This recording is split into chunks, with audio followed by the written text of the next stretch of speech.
नमस्ते। श्री परमज्योति भगवती भगवान का चमत्कार। मु मुंबईर जय सेठिया। श्री परमज्योति भगवती भगवान सहित मोर यात्रा अनेक संदेह सहित आरंभ होइतिला। मोर पूर्वरु जने गुरु थिले एवं मोर मन निरंतर प्रश्न करुथिला जे मो आध्यात्मिक पथरे अन्य काहाकू ग्रहण करि परिबी कि नाही। श्री परमज्योति भगवती भगवान प्रति मोर विश्वास आरंभ रे बहुत दुर्बल थिला एवं मोर बुद्धि सबकिछि को चैलेंज करि चलीथिला। एही यात्रा रे चलिबा समय रे मध्य मोर मन अत्यंत सक्रिय थिला। भावना, मूल्यांकन एवं आंतरिक द्वंद्व रे परिपूर्ण थिला। विश्वास मो पाखकू सहजरे आसी नथिला। तथापि मो श्री परमज्योति भगवती भगवान को कृपा पाइबा सहित मो भितरे धीरे धीरे एक सूक्ष्म किंतु गभीर परिवर्तन आसीबाकू आरंभ हैला। धीरे धीरे निरंतर आसुथिबा भावनार धारा ह्रास पाइबाकू आरंभ कला।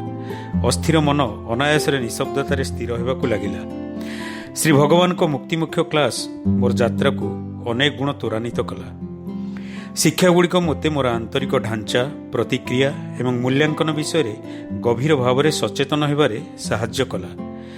मुक्तिमुख्य क्लास समय मु स्वाभाविक भाव में निशब्दता को चली जाए। एही निशब्दता बिना प्रयास रे उत्पन्न हुए एवं यह सहित गभीर स्पष्टता, शांति एवं स्थिरता आनी थाए। आज मु संपर्क रे उत्पन्न हेउथिबा आघात गुड़ी को अवलोकन करि पारुछि। से गुड़ी को निज भितरे चापी रखिबा किंबा अचेतन भाव में प्रतिक्रिया प्रकाश करिबा परिवर्ते मु से गुड़ी को स्पष्ट भाव में देखि पारुछि। से गुड़िक सहित रही पारुछि एवं स्वाभाविक भाव में सुस्थ हेउछि। अनेक समय मु कौनसी आघात पाउ नहीं।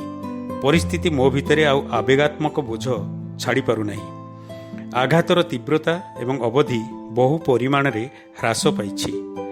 एही आंतरिक परिवर्तन सहित मु मोर आर्थिक जीवन रे स्थिर अभिवृद्धि मध्य देखिछि। भय एवं असुरक्षितता सर्वनिम्न स्तर को ह्रास पाइछि। एबे मो भितरे कृतज्ञतार एक गभीर भावना अछि एवं मु प्रकृत रे आर्थिक सुरक्षा एवं स्थिरता को अनुभव करुछि। श्री परमज्योति भगवती भगवान को प्रति मोर विश्वास अनेक गुण वृद्धि पाइछि। जहा संदेह एवं प्रश्न सहित आरंभ होइतिला ताहा एबे गभीर विश्वास, समर्पण एवं आंतरिक ज्ञान रे परिणत होइछि। मु स्पष्ट भाव में देखुछि जे प्रश्न करिवारु नीरवता, भयरु सचेतनता एवं द्वंद्वरु स्पष्टतार एही यात्रा श्री परमज्योति भगवती भगवान को असीम कृपा एवं करुणापूर्ण मार्गदर्शन माध्यम रे संपूर्ण भाव में उन्मोचित हेउछि। आज स्पष्टता एवं आंतरिक स्थिरतारु निर्णय आसुछि। एही सुंदर यात्रा, परिवर्तन एवं अभिवृद्धि पाई मु श्री परमज्योति भगवती भगवान को दिव्य चरण कमल रे मोर आंतरिक कृतज्ञता ज्ञापन करुछि।